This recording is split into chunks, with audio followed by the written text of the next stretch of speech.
All right, this is me analyzing Rowan's ride in less than 5 minutes. So this is what you can do with your first ride on Break Ace so you can get the most out of it to own the mountain. So you got notes here.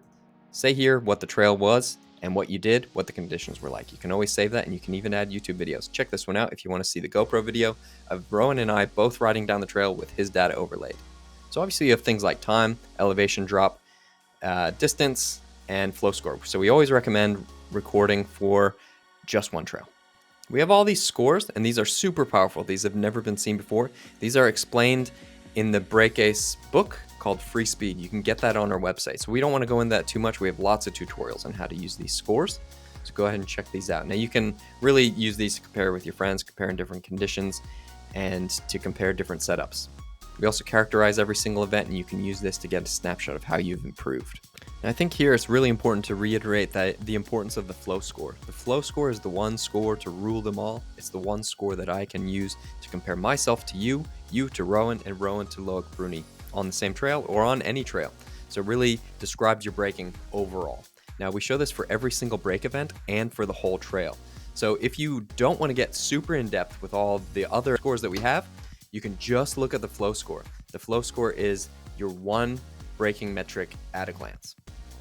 Now the real beauty of Break Ace is the key opportunities. So let me hide that. And the first thing I see when I look at this map is my 3 key opportunities. And this is where you can go to use the Break Ace method to get faster and save time. So this is your biggest bang for buck.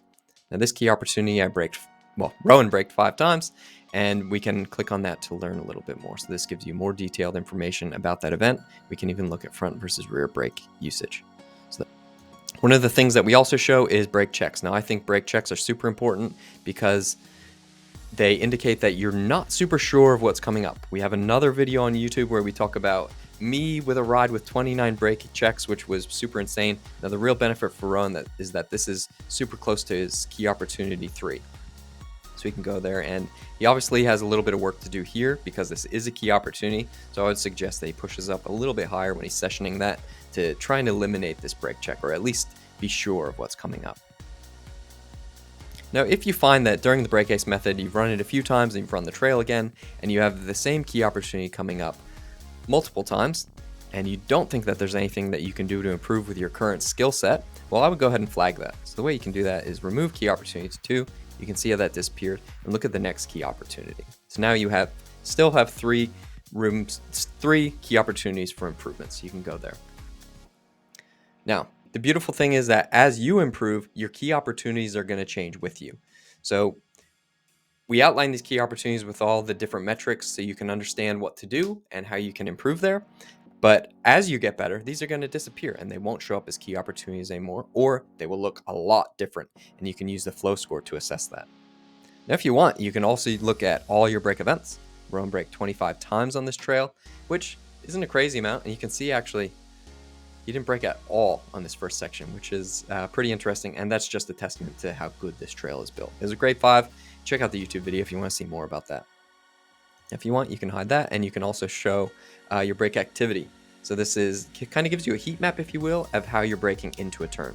So you might find that you're braking really hard, really early, and you can kind of look for improvements to delay your braking to closer to the apex. Or you might find that you're braking really hard after the apex, and I think if you find that, you have a lot of work that you can do on that section of the trail. Now, if you are going to your key opportunities and you're like, I'm not sure where this one is, you can change the map a little bit, and you can change it to satellite image. So you can go there, and here we can see beautiful Rotorua, and I can look at trail intersections and different clearings in the trail, so I'll be sure of where I am when I'm looking for these key opportunities.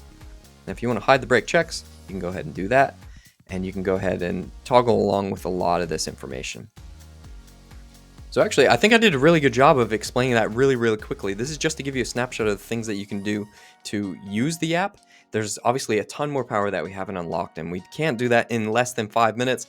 So I'm going to end the video here and check out our other videos. Go ahead and demo the other rides, and you can compare me to Rohan and Rowan to Mac, and you can see how we all perform out on the trail. So we look forward to seeing yours and seeing you own the mountain. All right, enjoy.